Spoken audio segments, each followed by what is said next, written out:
तुषार, तो 28 जनवरी को प्रधानमंत्री नरेंद्र मोदी का दौरा है, उनके क्या कुछ खास कार्यक्रम रहने वाले हैं? मिनट टू मिनट क्या कुछ स्केड्यूल रहने वाला है? कौन कौन से खास जिलों का दौरा कर सकते हैं प्रधानमंत्री?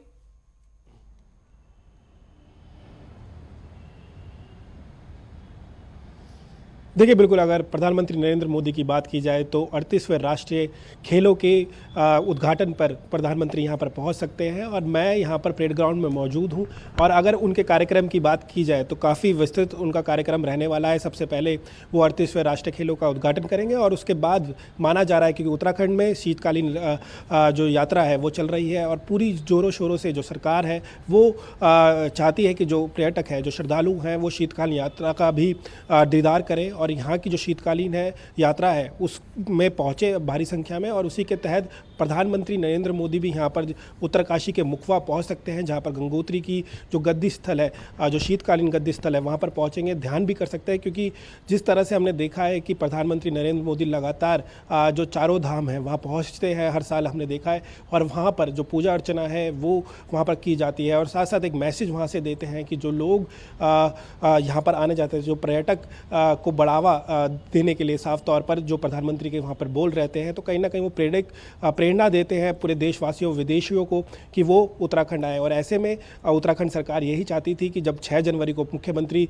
दिल्ली पहुँचे थे और प्रधानमंत्री से मिले थे तो उन्होंने ये उनसे आग्रह किया था कि वो शीतकालीन यात्रा को बढ़ावा देने के लिए जो गंगोत्री का गद्दी स्थल है मुखवा, वहाँ पर पहुँचे और कहीं ना कहीं एक मैसेज वहाँ से दे पूरे देश और विदेश को कि एक स्थल ऐसा भी है कि जो जहाँ पर जो गंगोत्री माता है 6 महीने तो ज़रूर वहाँ पर रहती है, लेकिन जब शीतकालीन हो जाता है तो वो अपनी शीतकालीन गद्दी स्थल पहुँचती है, यानी कि मुखवा वहाँ पर पहुँचती है। तो एक मैसेज जाए ताकि जो पर्यटक है वो अत्यधिक उत्तराखंड पहुँच सके। अगर मैं राष्ट्रीय खेलों की बात की जाए तो 16 राष्ट्रीय खेल यहाँ पर होने हैं देहरादून में सबसे अधिक। और अगर परेड ग्राउंड की मैं बात करूँ तो यहाँ पर जो तैयारियाँ हैं वो अंतिम रूप यहाँ पर दिया जा रहा है। जो बेंचेस आप नीचे देख रहे होंगे, ये बेंचेस और फेंसेस यहाँ पर लगाए जाएंगे, क्योंकि यहाँ पर ये जो पूरा आपका लॉन नज़र आ रहा होगा तो ये लॉन्ग टेनिस का पूरा कोर्ट है, इसे अंतिम रूप यहाँ पर दिया जा रहा है। 3 गेम्स यहाँ पर होने हैं, जो सामने की तरफ आपको पवेलियन नज़र आ रहा होगा, इसके अंदर बैडमिंटन और टेबल टेनिस का गेम्स भी होने हैं।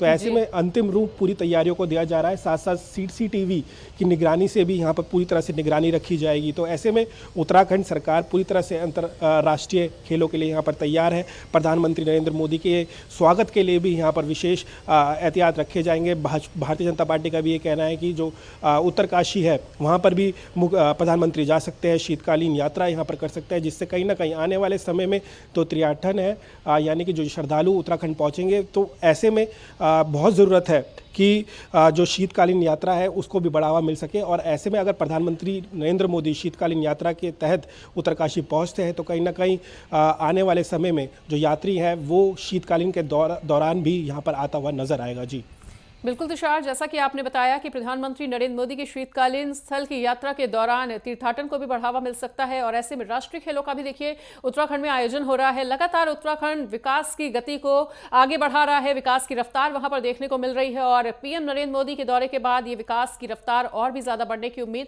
फिलहाल अगर राष्ट्रीय खेलों के आयोजन की बात करें तो कितनी बड़ी उपलब्धि मान रहे हैं इसे उत्तराखंड के लिए?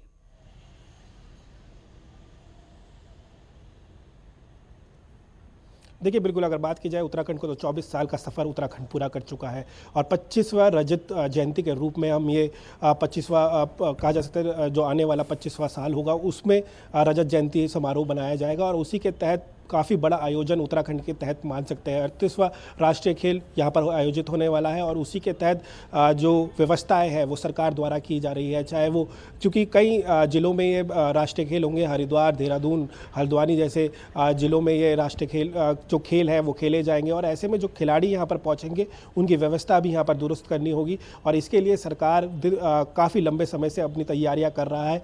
अब शेष 10 दिन बचे हैं और इन तैयारियों को अंतिम रूप दिया जा रहा है। माना जा रहा है कि 26 तारीख से ही जो खेल है वो शुरू हो जाएंगे, लेकिन औपचारिक रूप में जो 28 तारीख से विधि विधान के साथ जब प्रधानमंत्री नरेंद्र मोदी यहाँ पर पहुँचेंगे तो जो खेलों की उद्घाटन यहाँ पर किया जाएगा। लेकिन 26 तारीख से जो शेड्यूल बनाया गया है 26 से यहाँ पर खेल शुरू हो जाएंगे, तो कहा जा सकता है 10 से भी कम यहाँ पर दिन बचे हैं और ऐसे में जो पूरी तरह से सरकार है, प्रशासन है, वो इसमें जुटा हुआ नजर आ रहा है। एक बड़ा आयोजन है उत्तराखंड के लिए, क्योंकि उत्तराखंड बनने के बाद पहले बार यहाँ पर राष्ट्रीय खेल हो रहे हैं और ऐसे में सरकार भी यही चाहती है कि जो लोग यहाँ पर आएंगे, साथ साथ जो डेलीगेट्स यहाँ पर पहुँचेंगे, बड़े अनुभव यहाँ पर पहुँचेंगे, साथ साथ जो खिलाड़ी यहाँ पर पहुँचेंगे वो एक अच्छा अनुभव उत्तराखंड से लेकर जा सके। और साथ साथ जो उत्तराखंड के खिलाड़ी हैं उनके लिए भी एक बड़ा मौका है, क्योंकि उत्तराखंड में ये गेम्स होने जा रहे हैं तो एक कॉन्फिडेंस यहाँ पर मिलता है उनको। और ऐसे में अगर वो यहाँ पर अच्छा प्रदर्शन करते हैं तो सरकार भी उनकी सहायता करेगी आने वाले समय में, और मोटिवेशन के लिए भी काफ़ी अच्छा रहेगा, क्योंकि उत्तराखंड के जो युवा हैं आगे जाकर जो गेम्स खेलना चाहते हैं,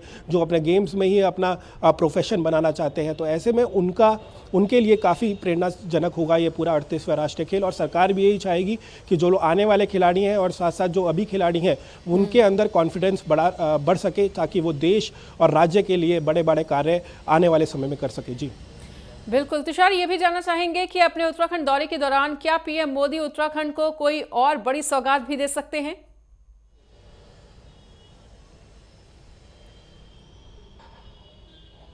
देखिए, बिल्कुल अगर केदार घाटी से बात की जाए तो प्रधानमंत्री नरेंद्र मोदी ने एक शब्द कहे थे कि 21वां जो सदी होगी वो उत्तराखंड की होने जा रही है। तो ऐसे में कई विकास कार्य यहाँ पर होते हैं। बद्रीनाथ मास्टर प्लान और केदारनाथ मास्टर प्लान यहाँ पर चल रहा है, तो ऐसे में उनकी समीक्षा भी यहाँ पर की जा सकती है। साथ साथ जिस तरह से निकाय चुनाव उस वक्त ख़त्म हो जाएंगे और ऐसे में कहा जा सकता है कि भाजपा उसमें अगर बेहतर प्रदर्शन करती है तो ऐसे में कहीं ना कहीं प्रधानमंत्री नरेंद्र मोदी जो मौजूदा सरकार है उनकी भी तारीफ करती हुई नजर आएगी। साथ साथ कई घोषणाएं, चाहे वो दिल्ली से लेकर जो अभी 2 घंटे के लिए सफ़र बन रहा है दिल्ली से देहरादून का, उसका भी कहा जा सकता है कि एक बड़ी सौगात दी जा रही है। कनेक्टिविटी को लेकर भी यहाँ पर बड़ी सौगात लगातार प्रधानमंत्री द्वारा देते जाते हैं। और साथ साथ जो देवप्रयाग जो कर्णप्रयाग, माफ़ कीजिएगा, जो ऋषिकेश कर्णप्रयाग जो रेल लाइन चल रही है वो भी कहीं ना कहीं एक बड़ी सौगात केंद्र के तौर पर हमें मिली है। तो कहा जा सकता है प्रधानमंत्री जब भी यहाँ पर आते हैं तो एक बड़ी सौगात उत्तराखंड वासियों को देते हैं। तो माना जा रहा है कि जब प्रधानमंत्री यहाँ पर पहुंचेंगे तो एक बड़ी सौगात उत्तराखंड वासियों को यहाँ पर मिल सकती है। कई पुरानी योजनाओं के अगर बात की जाए तो कहीं ना कहीं एक बड़ा विशेष। ठीक है तुषार, बिल्कुल तमाम जानकारी को साझा करने के लिए आपका बहुत बहुत शुक्रिया।